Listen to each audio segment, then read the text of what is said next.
Part 1.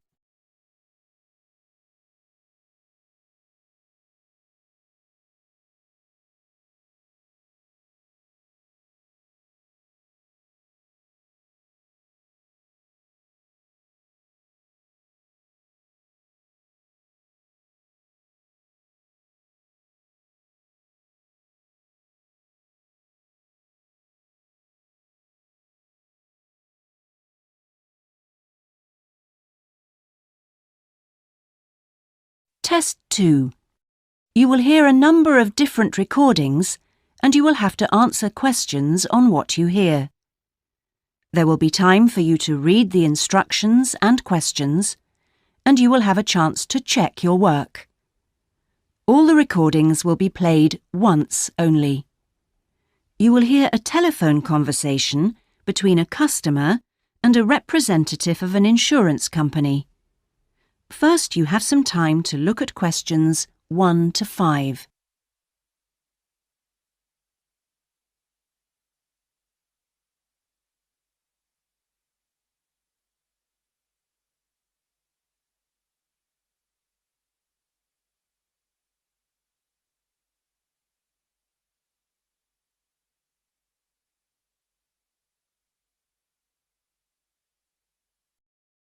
Now we shall begin. You should answer the questions as you listen, because you will not hear the recording a second time. Motor Insurance Department? Oh, hello. I'd like to ask about insurance for my car. Yes, of course. I'll just take a few details. What's your name? Patrick Jones. And your address? It's 27 Bank Road. 27 Bank Road. Is that in Greendale? Yes. And what's your daytime phone number? My work number is 730453. And could I ask what your occupation is? Dentist. OK. Now, a few details about your car. What size is the engine? It's 1200 cc's. Thank you. And the make and model? It's a Houghton Sable. Could you spell the model name, please? Yes. S-A-B-L-E. Oh, yes. Thanks. And when was it made? 1997. Lovely. Right. I presume you've had a previous insurer? Yes. Right. We need to know the name of the company. Yes. It was Northern Star. Thank you. And have you made any insurance claims in the last 5 years? Yes. One in 1999. And what was the problem? It was stolen. But... That's fine, Mr. Jones. That's all we need to know at the moment. Before you hear the rest of the conversation, you have some time to look at questions 6 to 10.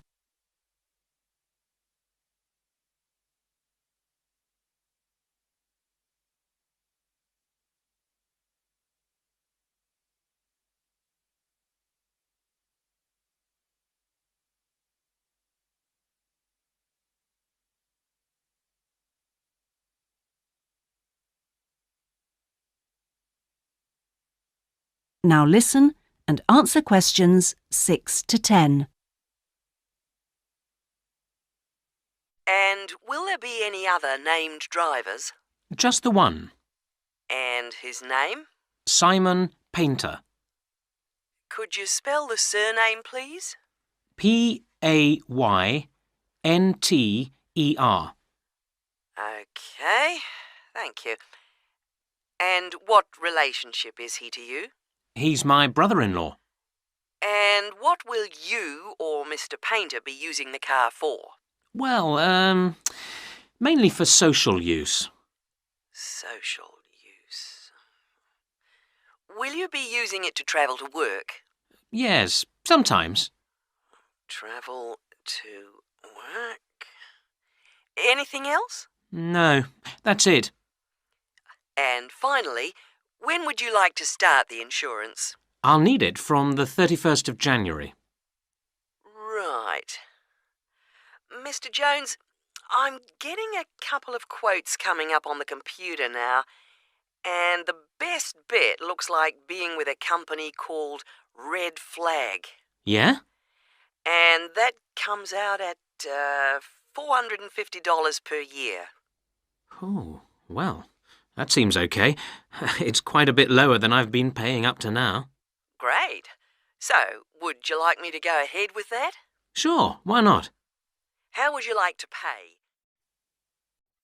That is the end of part 1. You now have half a minute to check your answers.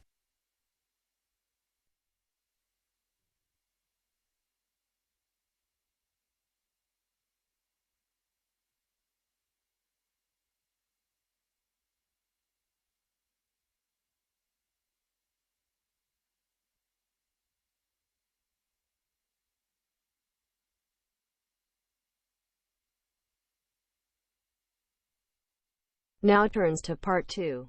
Part 2.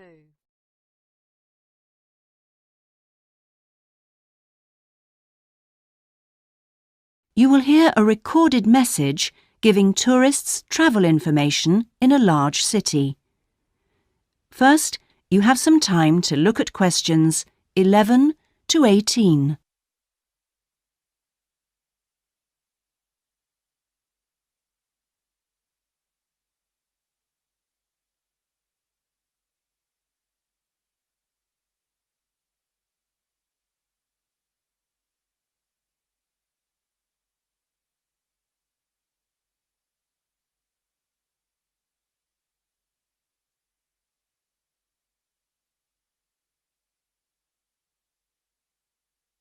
Now listen carefully and answer questions 11 to 18.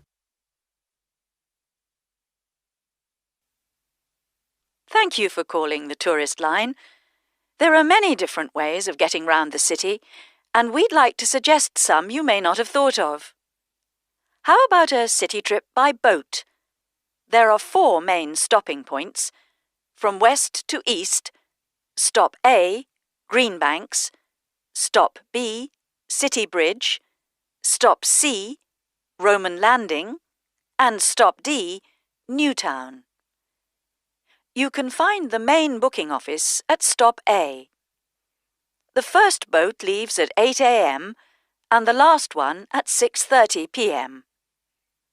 There are also many attractions you can visit along the river. At Stop A, if you have time, you can visit the fine 16th century palace here, built for the king, with its beautiful formal gardens.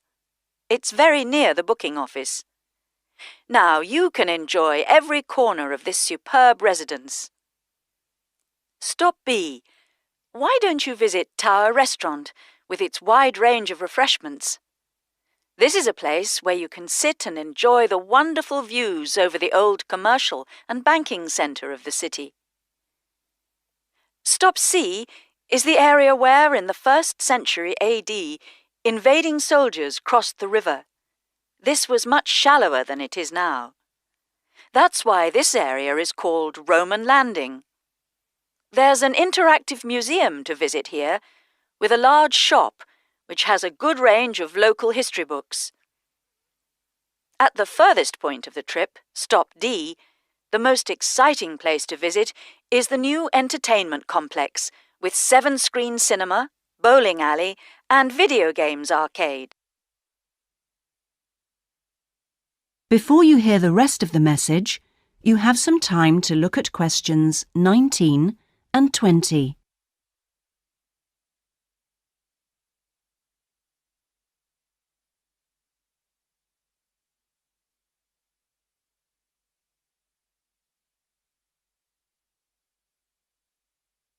Now listen and answer questions 19 and 20. Besides the boat tours, there are city buses. 2 companies offer special services. The top bus company runs all its tours with a live commentary in English.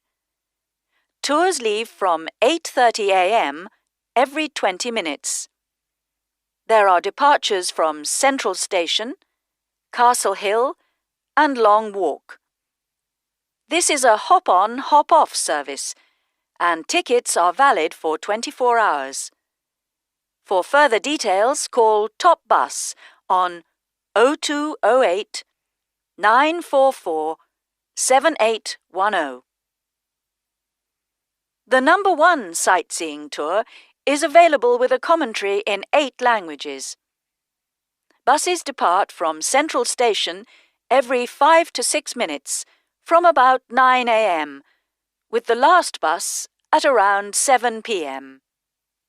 There are also number 1 services with an English-speaking guide. That is the end of part 2. You now have half a minute to check your answers.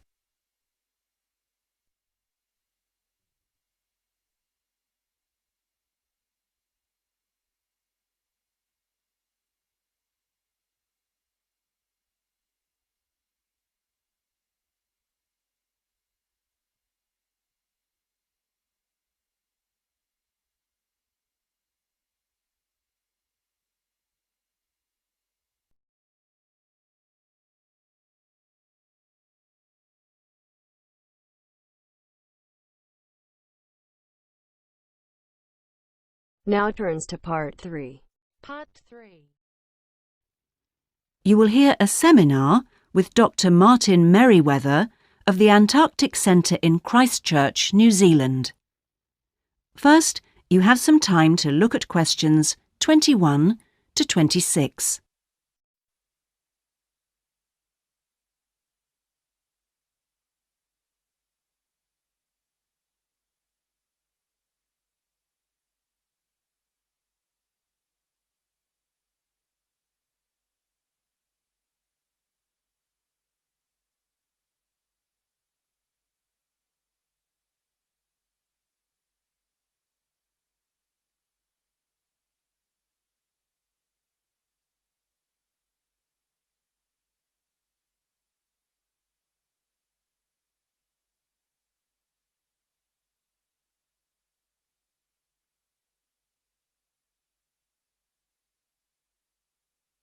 Now listen carefully and answer questions 21 to 26.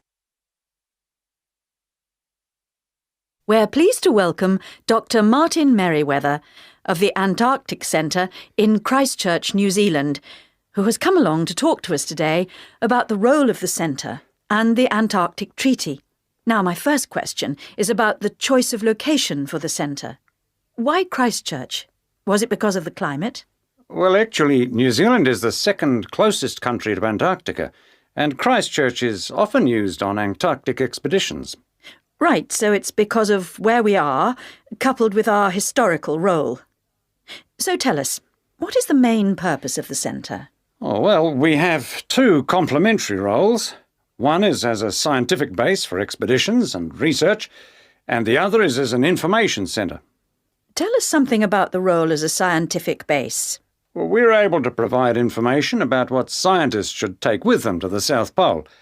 For example, the centre contains a clothing warehouse where expeditions are supplied with suitable clothing for the extreme conditions.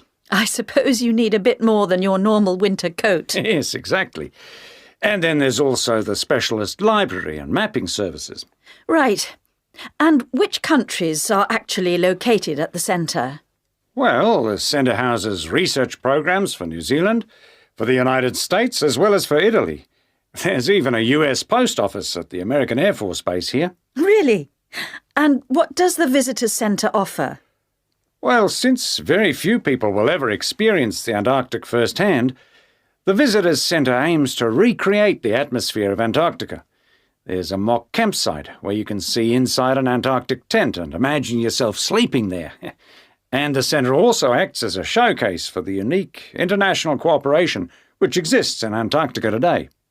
What is it actually like at the South Pole? I know you've been there on a number of occasions. Yes, I have, and each time I'm struck by the awesome beauty of the place. It's magnificent, but you can really only visit it in the summer months. October to March? Yes, because it's completely dark for 4 months of the year. And, in addition, it has to be the coldest place on Earth. Colder than the North Pole? Why is that? Well, unlike the North Pole, which is actually a frozen sea, Antarctica is a landmass shaped like a dome, with the result that the winds blow down the slopes at speeds of up to 150 kilometres an hour. And that's what makes it so cold. And one other interesting thing is that Antarctica is the driest continent on Earth, surprisingly, and so you have to drink large amounts of water when you're there. How old is Antarctica? Oh, we're pretty sure it was part of a larger landmass, but it broke away from the rest of the continent 170 million years ago. How can you be certain of this? Because fossils and rocks have been discovered in Antarctica, which are the same as those found in places such as Africa and Australia. Amazing. To think that it was once attached to Africa. Before you hear the rest of the interview, you have some time to look at questions 27 to 30.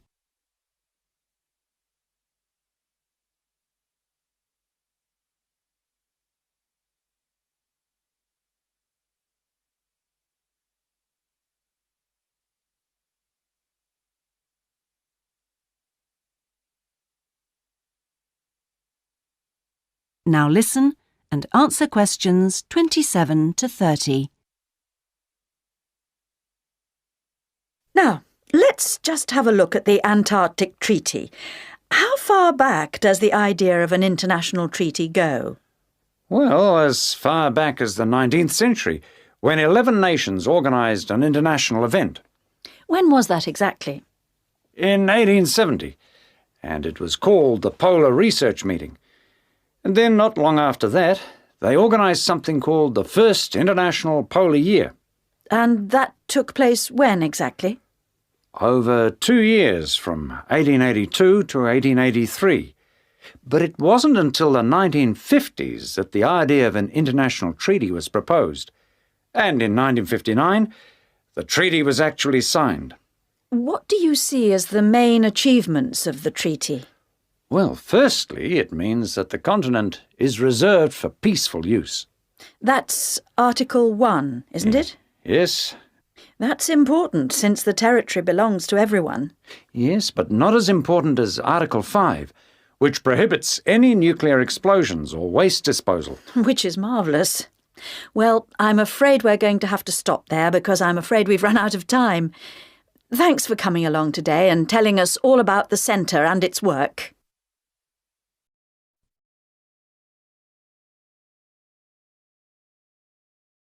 That is the end of part 3. You now have half a minute to check your answers.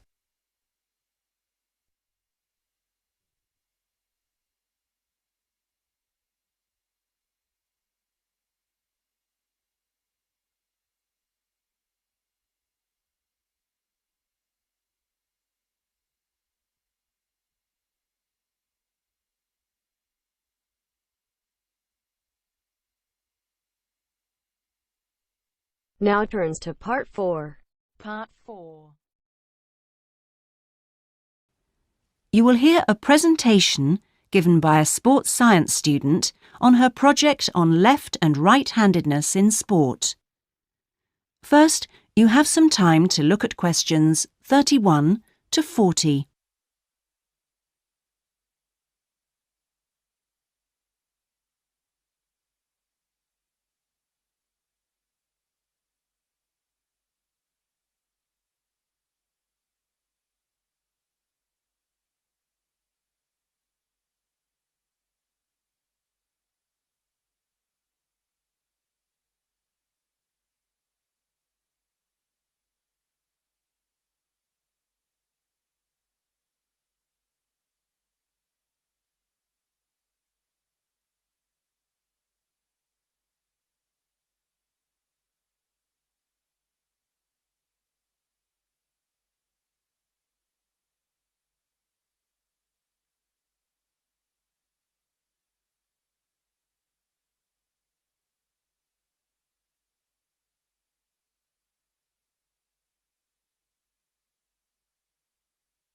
Now listen carefully and answer questions 31 to 40.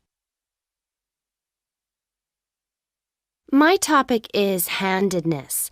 whether in different sports it is better to be left or right-sided, or whether a more balanced approach is more successful. I'm left-handed myself, and I actually didn't see any relevance to my own life when I happened to start reading an article by a sports psychologist called Peter Matthews. He spent the first part of the article talking about handedness in music instead of sport, which I have to say almost put me off from reading further. But what I soon became struck by was the sheer volume of both observation and investigation he had done in many different sports, and I felt persuaded that what he had to say would be of real interest. I think Matthew's findings will be beneficial, not so much in helping sports people to work on their weaker side, but more that they can help them identify the most suitable strategies to use in a given game. Although most trainers know how important handedness is, at present they are rather reluctant to make use of the insights scientists like Matthews can give, which I think is rather short-sighted, because focusing on individual flexibility is only part of the story. Anyway, back to the article. Matthews found a German study which looked at what he called mixed-handedness, that is, the capacity to use both left and right hands equally. It looked at mixed-handedness in 40 musicians on a variety of instruments.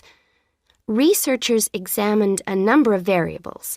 For example, type of instrument played, regularity of practice undertaken, and length of time playing instrument, and found the following. Keyboard players had high levels of mixed-handedness, whereas string players like cellists and violinists strongly favored one hand. Also, those who started younger were more mixed-handed. Matthews also reports studies of handedness in apes. Apes get a large proportion of their food by fishing ants from anthills. The studies show that apes, like humans, show handedness, though for them right and left-handedness is about equal, whereas about 85% of humans are right-handed. Studies showed that apes consistently using the same hand fished out 30% more ants than those varying between the two.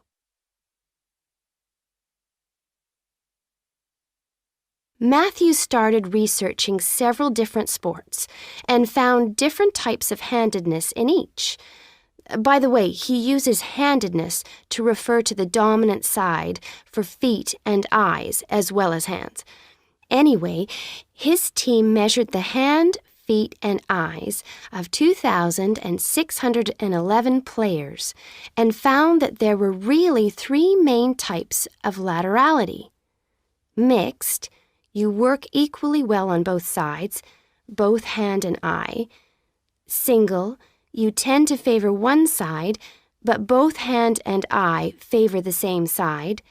And cross-laterality, a player's hands and eyes favor only one side, but they are opposite sides. Let's start with hockey. Matthews found that it was best to be mixed-handed.